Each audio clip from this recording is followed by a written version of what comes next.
Podcast pertenece a la red Podcast SN.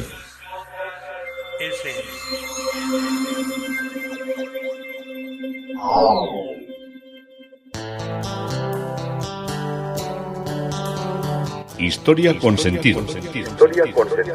Un podcast realizado y presentado por Juan Carlos González.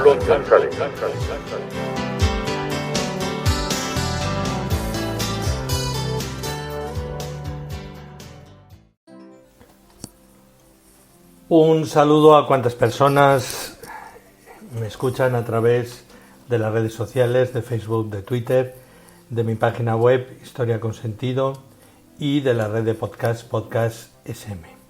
Soy Juan Carlos González y un día más encantado de poderos acercar una parte de la historia, un capítulo, un pasear, un vivir, un sentir lo que es la historia y lo que es el arte, que muchas veces se cruzan. Hoy el título que propongo al podcast de hoy es El Palacio de Viso del Marqués, el cual el don Álvaro de Bazán empezamos a ver en el podcast de Porque pudo y porque quiso, de aquella frase que tanto nos llamó la atención: el Marqués de Santa Cruz hizo un palacio en el Viso porque pudo y porque quiso. Una de las personas más elegantes que he conocido yo, un perfecto gentleman, era mi amigo el doctor Pello Eraso, con el cual viví pues grandes momentos cuando era mucho más joven que ahora.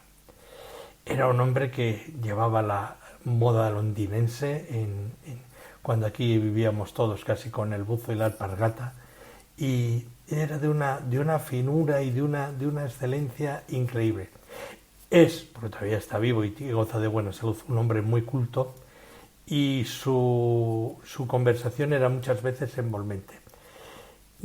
Esa rara inteligencia que tiene, bueno, no sé si es rara inteligencia, pero desde luego es, yo no sé si es la procedencia, porque hay veces que los lugares sí que marcan mucho. Él es de la Regata, donde Navarra se funde con Francia, donde se habla indistintamente castellano, francés y euskera, y donde en escasos 15-20 kilómetros hay multitud de casas, muchos de ellos palacetes, a las orillas del río Bidasoa, que está poblada por personas de una cultura increíble. Me estoy acordando ahora del pintor Montes Iturrioz, de la familia de Pío Baroja, de Caro Baroja, del compositor Moreno Torroba. De toda esta gente vivían todos o tenían sus casas en 10-12 kilómetros a las orillas de un río. Yo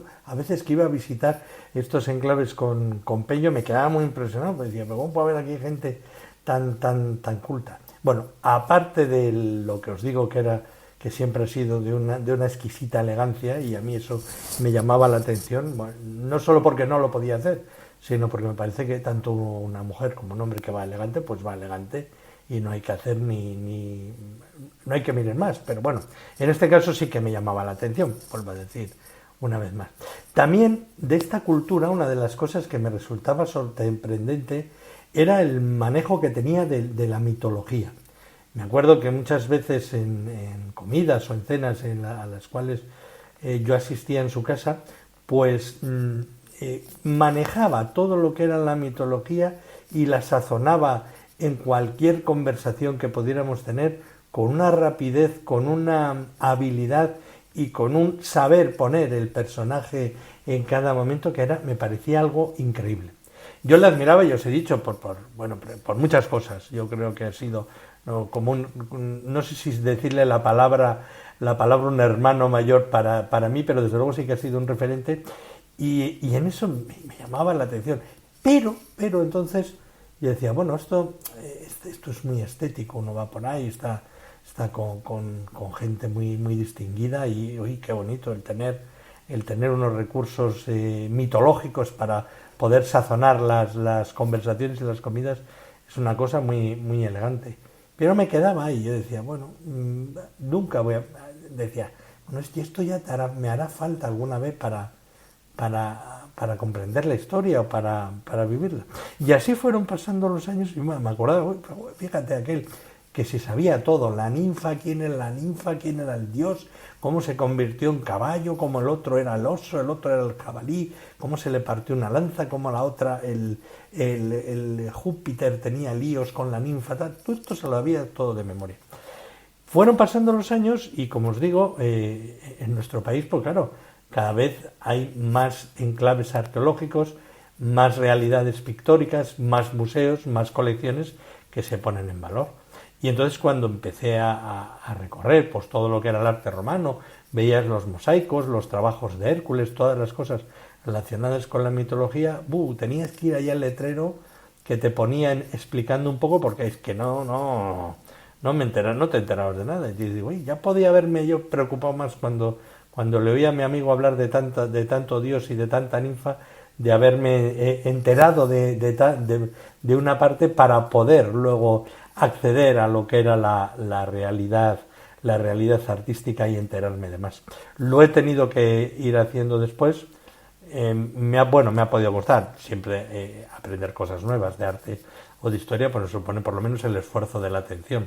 Pero esto me ha hecho el que pueda acercarme a muchos monumentos y a muchos enclaves que están dotados de gran presencia de recuerdo mitológico, y los he pedido entender pues acordándome muchas veces de lo que en un momento no aprendí.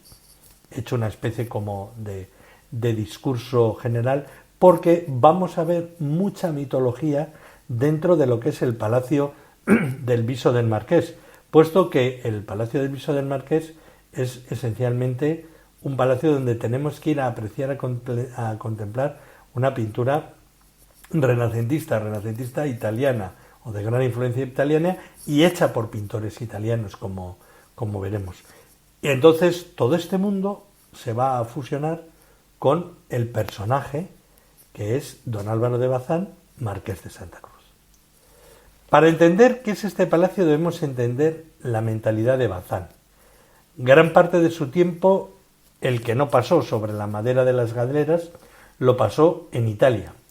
Allí la nobleza y por imitación los nobles hispanos, algunos asentados en Italia por la itinerancia que tenía la corte imperial, construyeron, a imitación de estos nobles italianos, que a su vez imitaban a los príncipes principales de sus ducados o de sus pequeños principados o reinos, unos verdaderos palacios para sus pequeñas cortes o retiros, en los que soñaban con nostalgia en sus hechos de armas y esperaban allí en ese adornado recinto el final de sus días.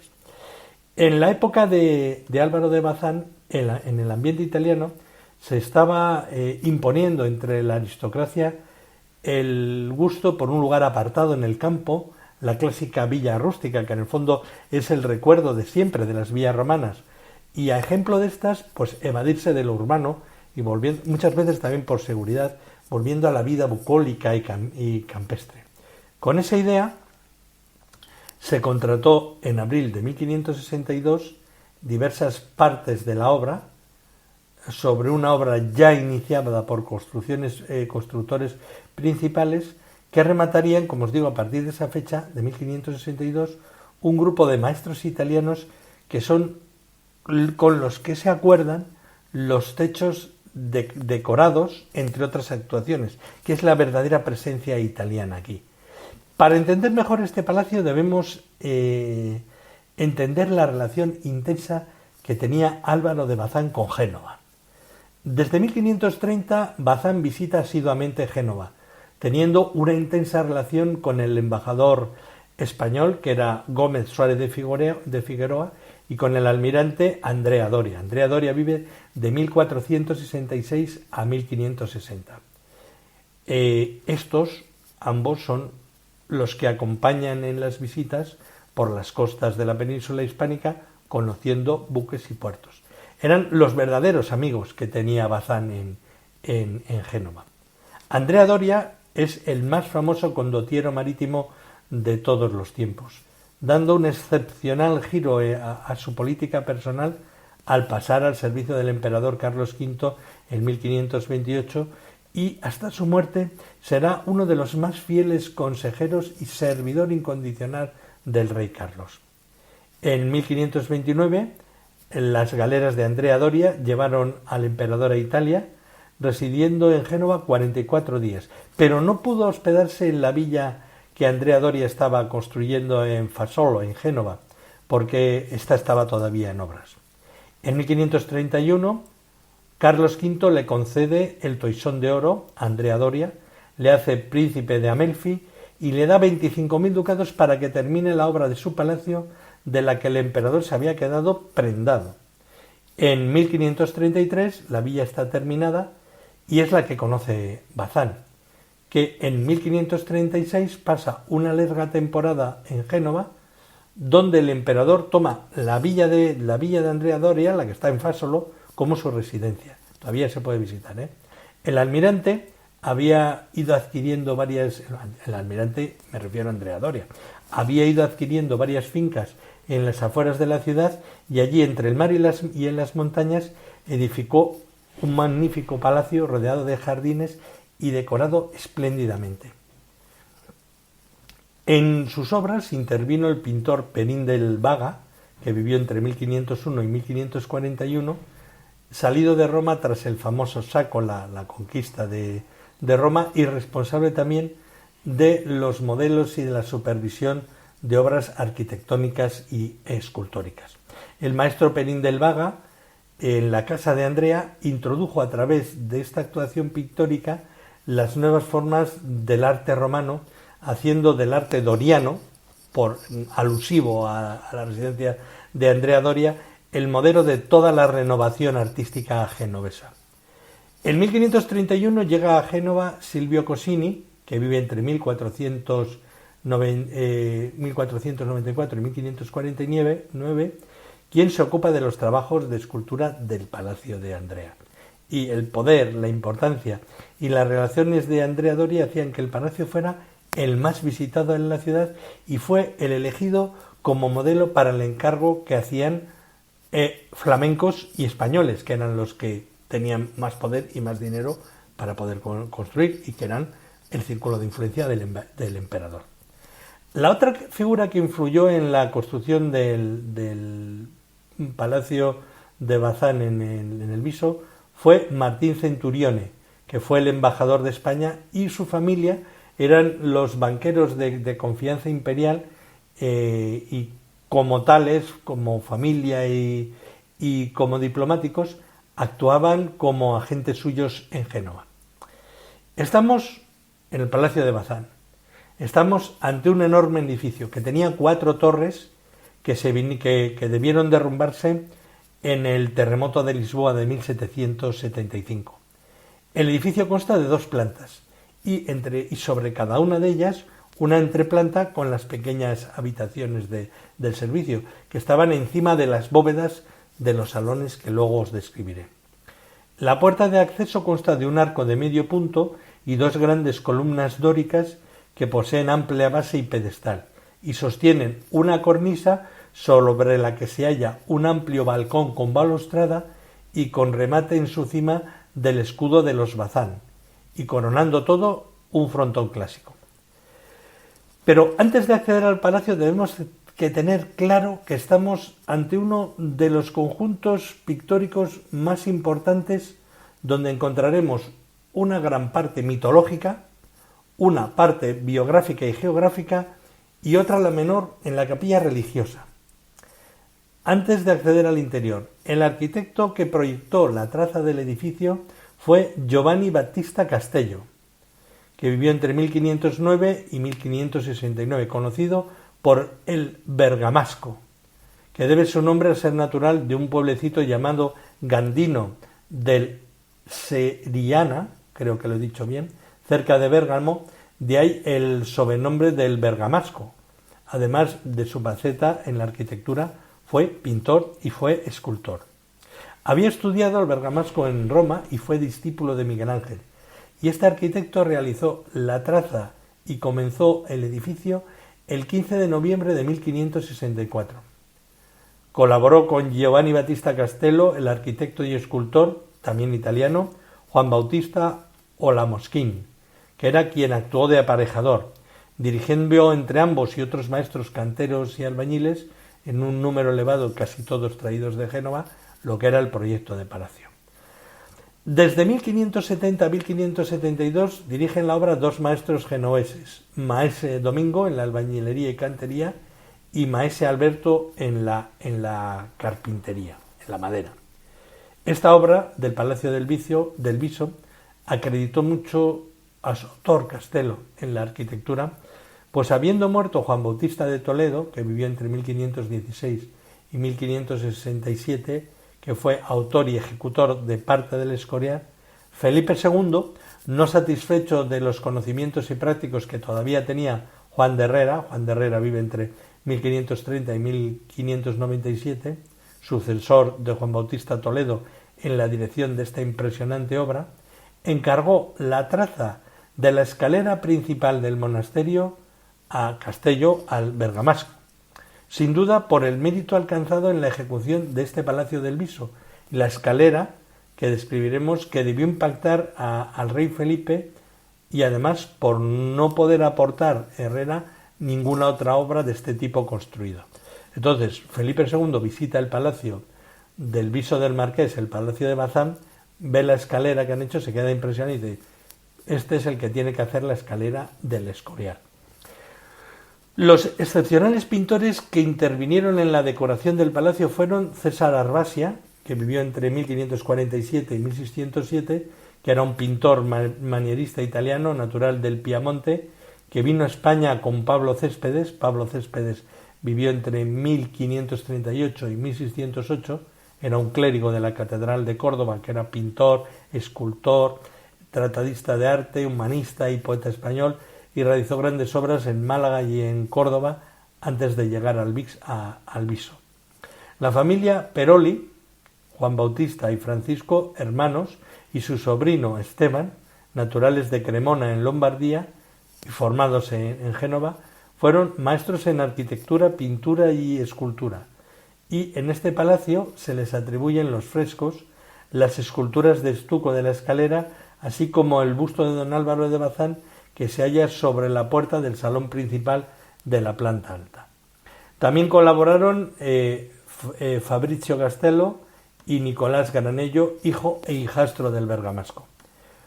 Un gran vestíbulo con bóveda decorada, con rico alarde de ornamentación, de grutescos en las bóvedas, escenas campestres, títulos populares de la época, personajes mitológicos, nos recibe.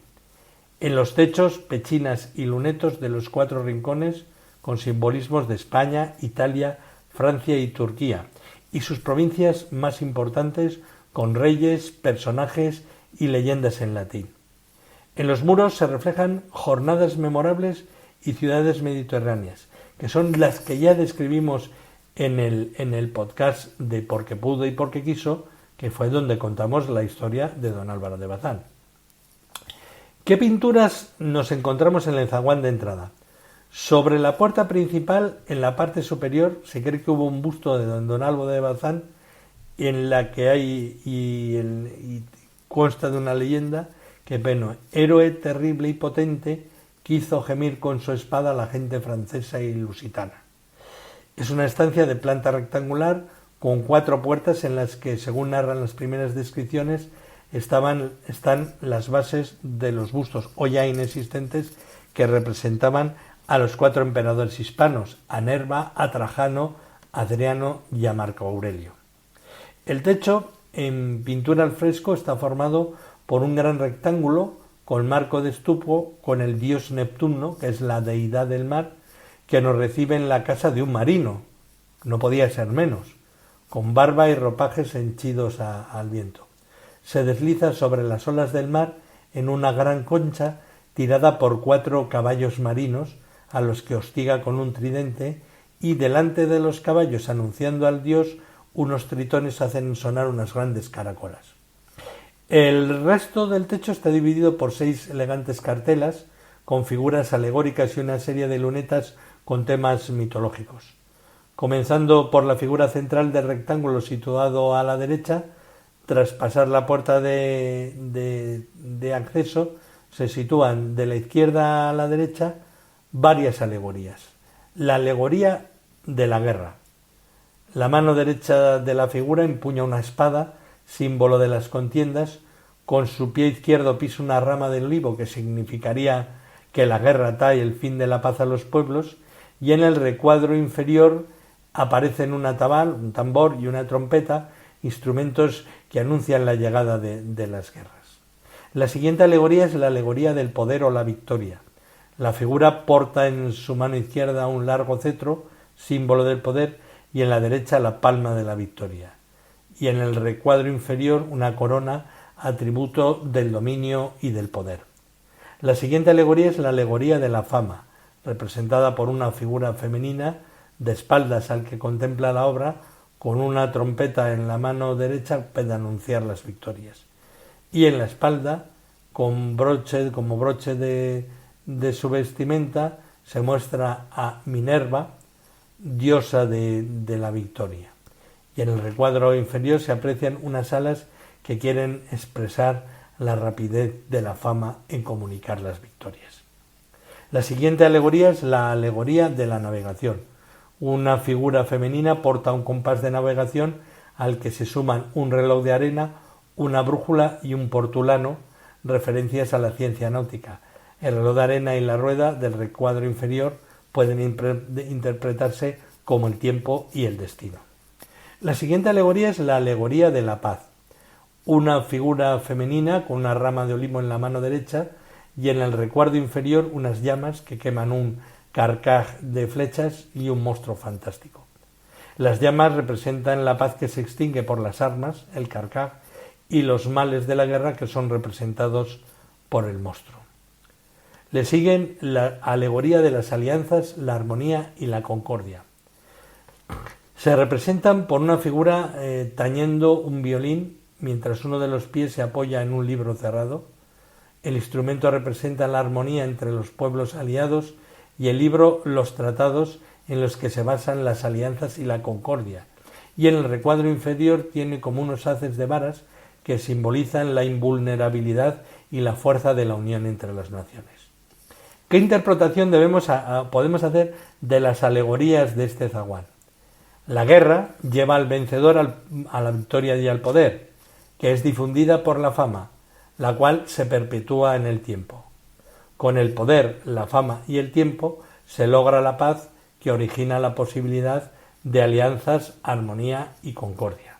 Si es como creo que hay que entender el acceso al palacio de don Álvaro de Bazán. Hay ahora un ciclo mitológico en el zaguán. Los lunetos situados sobre las cornisas, rodeando por un marco circular con dos esfinges, desarrollan historias de Neptuno y Perseo. En uno de los frescos se observa a Anfítritre, hijo de Nereo y esposa de Neptuno, con una red que recoge su cabellera, que va a reunirse con Neptuno en una gran concha tirada por delfines. Sobre esta escena se ven otros delfines que llevan sobre las olas una figura que yo no sé quién es. En el luneto siguiente, Neptuno y Minerva discuten para dar nombre a Creops, que luego se le denominará Atenas, y ambos deben crear de la nada algo útil para la ciudad, por encargo de los dioses. Pues Neptuno golpea la tierra con el tridente y crea un caballo, emblema de la guerra, y Minerva hace brotar un olivo, símbolo de la paz, obteniendo el triunfo. Sobre este luneto hay dos figuras con dos cántaros de los que parece manar agua y otra cartela pequeña sobre la puerta de entrada con la figura de Apolo. El luneto siguiente puede interpretarse con dos versiones: Neptuno llevando a su palacio Anfítrite, o bien Neptuno y Medusa entrando en el templo de Minerva, donde sería deshonrada. La diosa castigaría a Medusa, dándole apariencia de ser horrible, con cabellos de serpiente, y quienes la mirase quedarían petrificados. Esto, la Medusa que más me desconcierta es la que pinta Caravaggio, que está en la Galería de los Uffizi de Florencia. Esa es la expresión de esa cara que se le salen los ojos toda llena de cabellos de serpientes más conseguida que yo haya visto jamás. Sobre este luneto se observa la transformación de Júpiter en cisne para poseer a Leda. En los lunetos siguientes se desarrollan la historia de Perseo. En el primero se aprecia cómo de la sangre de la cabeza cortada de Medusa nace Crisaor y el caballo Pegaso. Y sobre esta escena se representa la transformación de Júpiter en toro para raptar Europa. Europa era una ninfa. A continuación se aprecia cómo Perseo da el adiós a su madre Dánae cuando parte a matar a la Medusa. Aparecen además Minerva, Mercurio con sus telares y una espada de diamante, y Plutón con un casco que en la leyenda mitológica es el que le hace invisible. En la cartela pequeña del techo, 2 delfines y 2 tritones llevan sobre las olas a otra figura, y en la parte superior se aprecia un angelote con un ramo.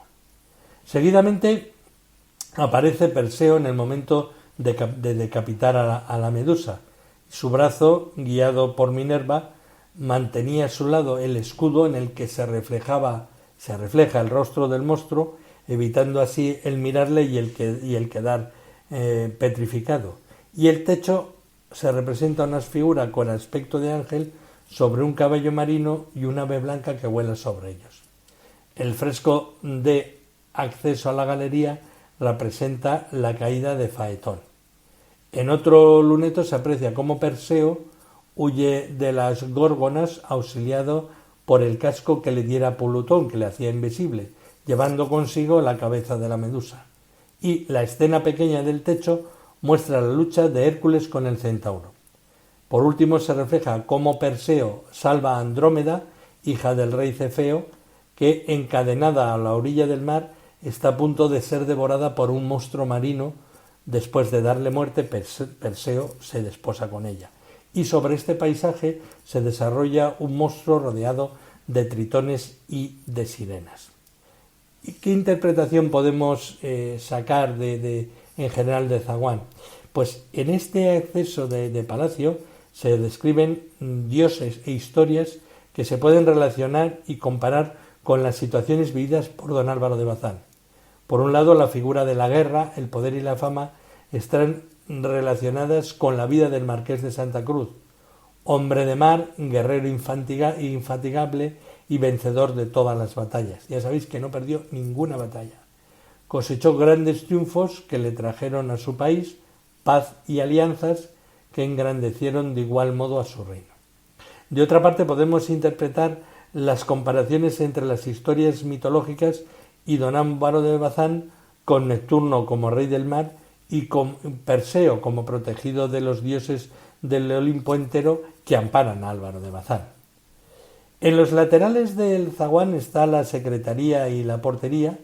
La secretaría es en la zona derecha del zaguán, presenta el fresco de la muerte de Coronis, amante del dios Apolo, muriendo por este aseetada. Mientras la ninfa agoniza, le recuerda el fruto que lleva en su vientre, y Apolo, arrepentido de su acción, extrae del vientre al hijo de ambos y se lo entrega al centauro Quirón. Y el niño, llamado Esculapio, llegaría a ser el médico más famoso de la antigüedad. La portería está situada a la izquierda del zaguán. En el techo se representa la despedida de Venus y Adonis, desatendiendo los consejos de su amante, que presiente su muerte, va a cazar al monte Líbano, donde hiere a un feroz jabalí que enfurecido le embiste. La diosa acude en socorro de su amante, pero Adonis ya muerto.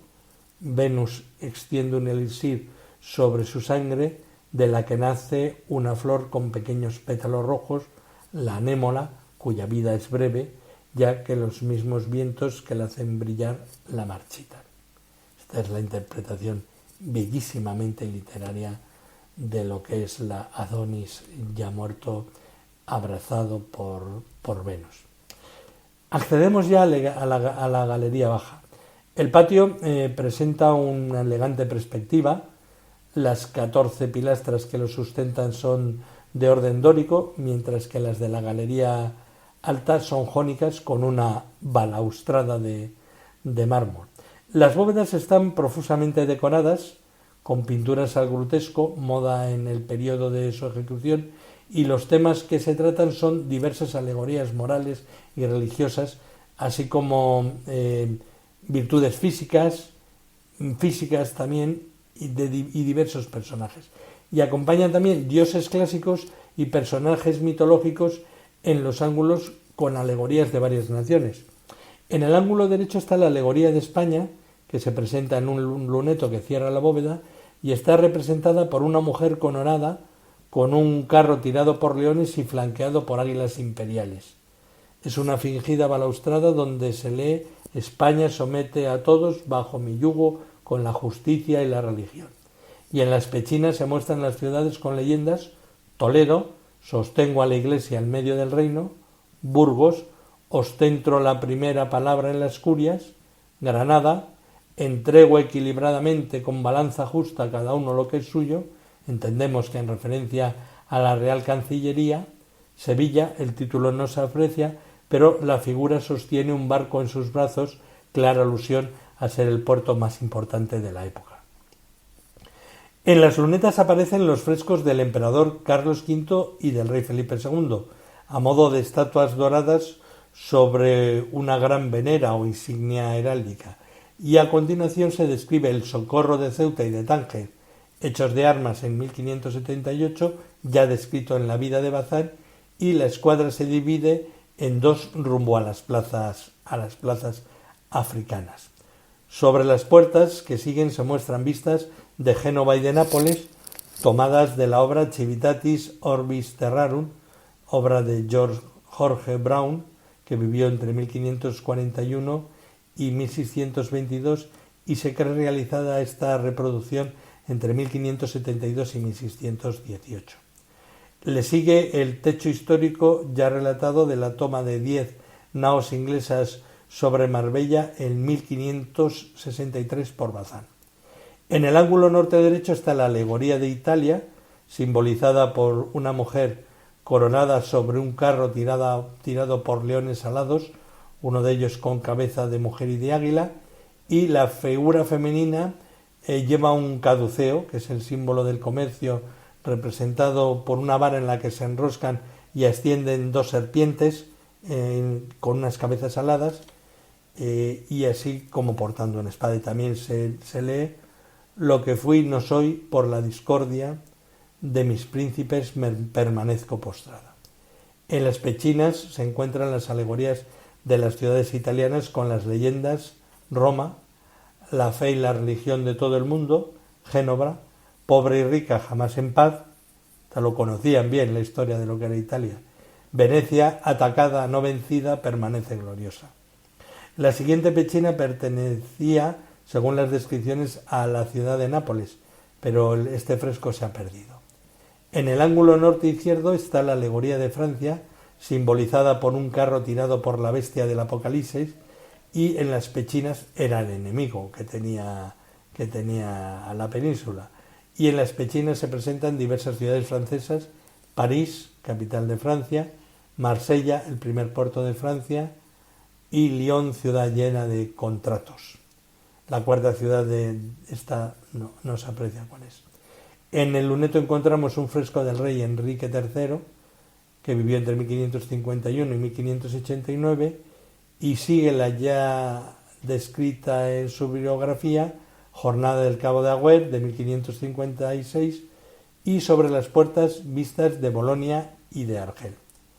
A la siguiente descripción de la jornada de Navarino, y ya entramos en el ángulo sur izquierdo, que es la alegoría de Turquía, una figura femenina ataviada a la otomana en un carro tirado por un carcerbero sobre un globo terráqueo, y en la balaustrada se lee: que aprovechará a los otomanos el que posean la misma parte de Asia y África si sus almas son arrastradas al lago profundo.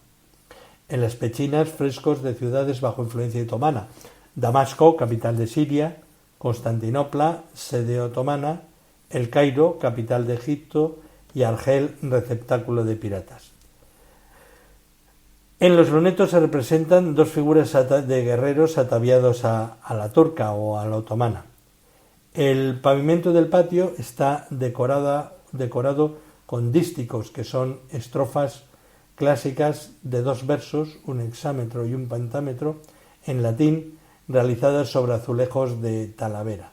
Y se trata de leyendas de las jornadas de la descripción de la galera real de Don Juan de Austria, que vivió en 1547 a 1578 y fueron realizadas por Juan de Mayara, que vivió entre 1524 y 1571. En los dísticos del suelo del patio, traducido, se puede leer: una muerte honrada nunca se ha de huir, mas aún a menudo se ha de apetecer. El Dios óptimo dará a los hombres piadosos bienes cada vez mejores, con tal que como jefe imites la audacia de las manos paternas. Referido a las manos paternas, entendemos que sea el emperador. Una justicia constante es el fundamento de estimación. Me resulta hombre importantísimo al que por su propio valor llega a ligar más alto. Para un hombre agradable y sagaz no hay nada mejor que una providencia agradable y sabia y un buen corazón. Con entereza me dispongo a los golpes del infortunio. Con la fuerza de Dios soportaré mis dificultades. Hemos recorrido la fachada, el zaguán, y hemos entrado en el patio central del palacio. Iremos en sucesivos capítulos recorriendo todo lo que es las distintas partes del palacio, acompañando mitología, hechos de armas, la presencia de don Álvaro de Bazán y de su palacio en el Viso, porque pudo y porque quiso.